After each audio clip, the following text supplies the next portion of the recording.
What it do? What it do? What it do? What's going on, everybody? It's your boy Dog. I want to turn on the Eagles Uncut 2.0.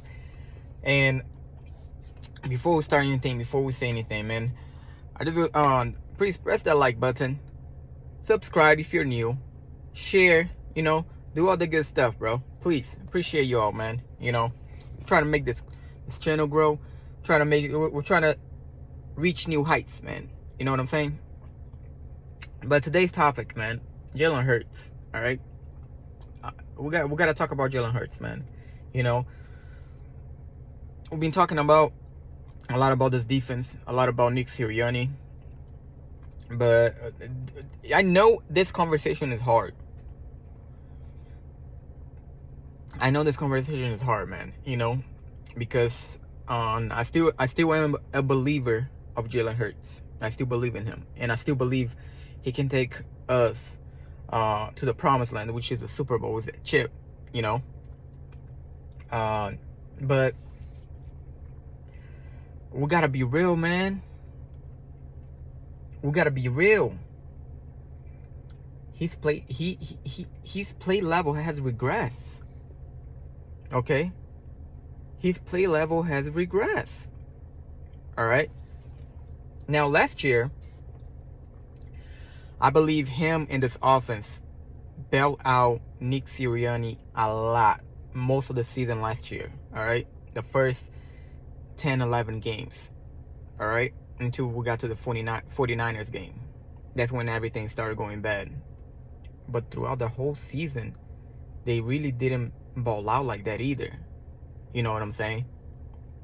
You could have seen there was, you saw that there was games that they had to come back from behind, and Jalen Hurts had to come back from behind, put the team on his back, and win those games. Now this season's different, and I'll tell you why it's different. Because I don't think his level of not just his level of play, but his level of relationship with Nick Sirianni is the same anymore. I think it's broken. And he said, "No, fuck this guy." That's what I think. He's saying, "Fuck this guy. I'm not gonna keep bailing this guy out, and I'm the one that getting screwed." Because I really think he's getting screwed with this play calling and with Nick Sirianni. I really think he's getting on. So all is not on him.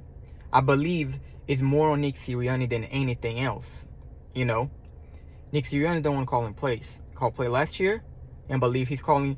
If it's not him calling, the game plan revolves around what Nick Sirianni wants. What Nick Sirianni wants, not what Kellen Moore wants, but what Nick Sirianni wants. Which I think that's why I think Kellen Moore is taking a step back and you know what? If we're gonna implode, if we're gonna suck, all right, Nick, you take over, and you go down the drain by yourself. And I think we lose. Maybe look, I thought winning against the Saints, would have saved Nick Sirianni's job for the season. But by losing the way we lost against the Bucks, and now maybe if we lose against the Browns and maybe the next 2 games, they might fire him, man. They might fire him. Do I want to lose? No, man, I don't want to lose.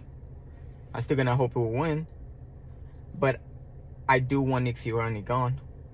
And if that means losing the next 2 games, then that means losing the next 2 games.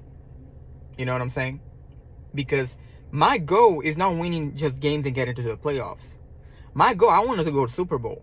And I guarantee you, we ain't going to the Super Bowl with Nick Sirianni. I guarantee you, we might not even win a division with Nick Sirianni and his play calling. Because he's lost the locker room. He lost the locker room. So, the Jalen, just with all that said, is not on Jalen, but now he has some fault at it. All right, what is his fault? The fumbles. That's all on him. All right, he gotta secure the ball. Okay, he's being very undecisive. First half, we haven't scored 1 freaking touchdown in 4 games on the first quarter. 1 freaking touchdown. All right. Last time we scored a touchdown on the first quarter, it was whenever Julio Jones was still with the team last year. Whenever he scored 2 touchdowns. All right. So on fumbles, he got to protect the ball better. Undecisive. He's very undecisive on the first half. Like I said, man. You know, he doesn't know when to go whenever the lanes are open it up. He doesn't know when to take off and when to stay. You know, he's not trusting his receivers, you know, to be where they need to be. On sometime on losing Kelsey, I didn't think it was gonna be that big of a that big of a problem, but it is, because it's a lot more on Jalen's plate, you know. And I think he's having a little bit of trouble with that this year, you know, reading defenses and all that, you know, reading whenever they're going to blitz, from where the blitz are coming, you know. You saw what happened against the Bucks, and guess what? They're just going to keep doing that. With that said, instead of Nick Sirianni putting a easier route, an easier play calling for Jalen, you know, with check downs and stuff like that. Nah, he doesn't do that. Running back screen, he doesn't do that. When was the last time that we had a running back screen? I don't remember. No, last game, that's for sure. You know? So he doesn't help Jalen at all. And that's one of the reasons why Jalen is regressing. Because everything is vertical, everything is downfield. Everything is to the outside, nothing in the inside. No slants. No check downs.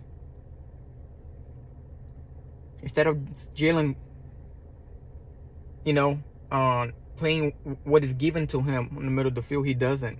But that's because a lot of the play caller, he doesn't have that option. You know?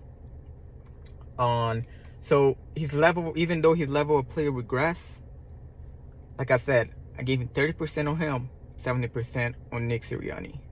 You know? Now let's say you bring Ben Johnson in here. I think you go back to that all-pro level. That all-pro level. I think you go back to that.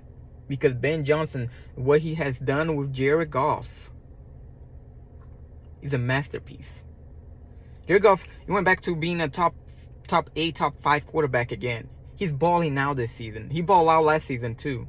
You know, and Jalen is better than Jared Goff. You know, this team, I believe, is even better than what the Lions have.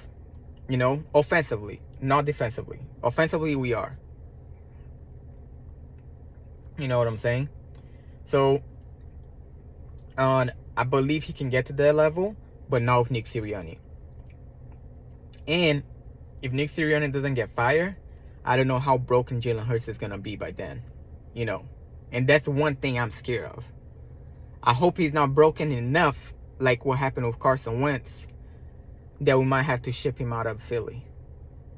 You know, I hope he's not, you know, by the end of the season, you know. So that's what I'm hoping. Like, these 2 games, you know, like, fire Nick Sirianni right now is not just to save the season, but it might be to save Jalen Hurts' career. You know, because we saw what happened with Carson Wentz, you know. I don't want that to happen to Jalen. I really don't, you know. Jalen deserves better. All right? And he got to go back to the lab, man. He got to go back to the lab, you know. He got to do a lot of film studying, too. You know what I'm saying? So, 30% on Jalen. 70% on Nick. He gotta go. Alright? I still am a Jalen believer. I still believe he can take us to the promised land and finish the job. Alright? He already proven that he can get us there. You know? But that's all I have for you guys, man. I want to know what you guys think. You know? Do you agree with me? Do you think Nick Sirianni can be that bad that can fuck it up Jalen's career? You know? But that's all I have, man. I appreciate you guys. You already know what time it is, man. Daga out.